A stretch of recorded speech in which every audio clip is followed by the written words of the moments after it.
What's up, Guardians? Glad to have you with Drew. Act 3 for the final shape is finally here with some crazy new artifact perks to choose from. Finally adding auto rifles to the mix, and they have gotten an insane buff with these new set of perks at our disposal. So in today's video, we'll be going over how we can take full advantage of them to create an unstoppable prismatic hunter. So to not waste any more time, let's jump right into the build. Starting out with the new perks, auto rifles can now stun overload champions, so this is absolutely incredible. Charge up mods only cost one energy slot now, and I'll show you how we can take full advantage of that here in just a moment.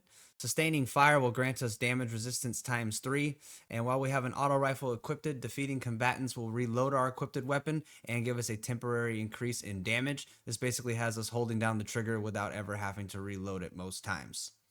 Our auto rifle of choice is going to be the exotic Kvastov. Now, I didn't think this gun could get any better than it already was, but with these new perks, it goes from S tier to, I don't know, really freaking S tier. Every 7th bullet from this weapon is going to ricochet to nearby targets, allowing us to focus on the stronger combatants while destroying all the trash ads around it. Eyes Up Guardian, when collecting orbs, makes these ricochets even stronger, and what better way to collect orbs than having Shoot to Loot? These two perks are absolutely insane and make this gun so much fun to use. When pairing this weapon's exotic trait with target autoloader and shoot to loot, we play from a safe distance and annihilate everything in our way, with reloading becoming almost obsolete. All while using fragments, abilities, and other perks that take full advantage of this, making our hunter extremely powerful and unkillable in harder content all at the same time. Now here's how we put it all together. The exotic armor piece we'll be using will be an exotic class item. Now, hopefully you took advantage of Zur last week when he was selling these, or your RNG has been good enough. The main perk that we're going to want to focus on having is Spirit of Inmost Light, where when using an ability, it empowers the other two abilities to have improved energy regeneration, allowing us to spam our abilities a lot more frequently. Now for the second perk, there are a lot more options that you can choose from. A couple examples, I'm using Spirit of Synthoceps, which is going to make our melee damage when enemies are close to us a lot more stronger. You can go with Coyote, which is going to be an additional class ability charge. You can also go with Star Eaters, or even the one that grants Woven Mail. This is the best pairing I have for Inmost Light, but this build does not require an exotic class item. You can even use something like Celestial Nighthawk, because we will be using Golden Gun for our super. The main primary focus is going to be our auto rifle, so this build is definitely up into more options. However, Inmost Light is going to give us incredible and phenomenal energy regeneration. The dodge we'll be selecting is Gambler's Dodge, one of the best dodges in the game. When dodging next to an enemy, we're going to be able to get our power melee right back. This is going to pair very well with our first aspect we select, which is going to be Winter's Shroud. When dodging near enemies, it's going to allow them to be slowed, and also any enemy slowed is going to give us excellent class ability regeneration, along with the great ability regeneration we're already receiving from Inmost Light. For our grenade, we're going to be selecting the Swarm Grenade. This grenade got a buff this season. It's excellent at killing multiple enemies, spreading Scorch, and it's very easy to proc Gunpowder Gamble with this grenade. For our melee ability, we're going to be selecting Threaded Spike. This severs targets, it kills targets very easily. With Spirit of Synthoceps, it does incredible damage. It's also going to be able to proc Gunpowder Gamble very easily, and when you hit 4 or more enemies, we basically get this back right away. Pairing that with Gambler's Dodge, we're going to have this ability all of the time. Our final aspect is going to be Gunpowder Gamble. This thing absolutely explodes and causes massive damage. Our grenade and melee ability is going to proc this all the time. Also, any solar weapon kills, which we will be pairing this build with the solar weapon, is going to proc this. So this is going to just have us do massive damage. It's absolutely amazing and a must pick in my opinion, as it is one of the best aspects in the game.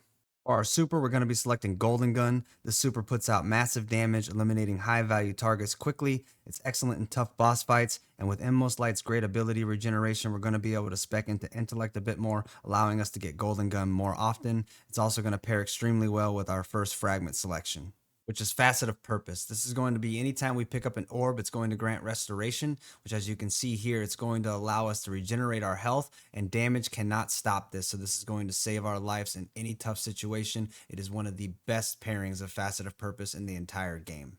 For our next fragment, we're going to be selecting Facet of Grace. This is going to give us more Transcendence energy when we get kills with a kinetic weapon. Our primary weapon of use in this build is going to be a kinetic weapon, so this is going to give us a huge amount of Transcendence energy. Our next fragment is going to be Facet of Mending, so anytime we get a grenade kill, this is going to cure us, which will heal us. They've also patched and fixed this, so this now does work with Gunpowder Gamble. So anytime we get a kill with Gunpowder Gamble, this is also going to heal us as well.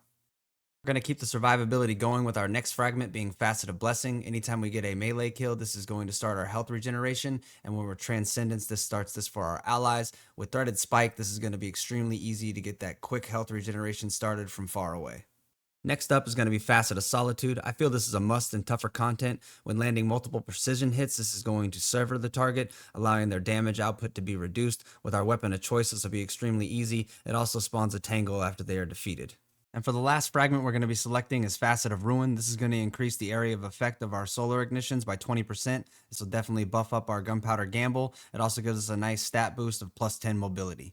For the mod, starting on the helmet, we're going to select a kinetic siphon. This is going to allow us to spawn a ton of orbs of power. With shoot to loot, we're going to be able to shoot these, staying radiant and having restoration all the time. And then we're going to throw on a heavy ammo finder. And then it's always good to get back to your fire team, so I also like to select a heavy ammo scout. For the arms, we'll be going with Focusing Strike. This will get us more class ability energy, and then also going with Impact Induction. This will reduce our grenade cooldown. We're going to be using our power melee a lot, so this is going to get us a lot of energy back for our class ability and our grenades. And then I throw on a Solar Loader. This is going to allow us to have our sidearm reloaded a lot faster. This is going to enable Heal Quick to engage really quick because we're using a Baron action as our sidearm. For the chest, we're going to throw on 2 resistance for the activity that we're playing. Make sure you're always paying attention to that. And then in the third slot, this is where we're going to take advantage of charge up only being 1 energy cost. This is going to allow us to carry a total of 4 stacks of armor charges. And then that's going to pair very well because for our legs, we're going to be using 2 kinetic weapon surges. This is going to greatly increase the damage of our Kavastops. This is going to be active all the time with 4 armor charges and all the orbs that we're generating. And then I like to throw on recuperation, so that way when we get that orb, not only is it giving us a nice chunk of health, but then restoration is also going to fill it up. So we're basically getting full health every time we pick up an orb of power.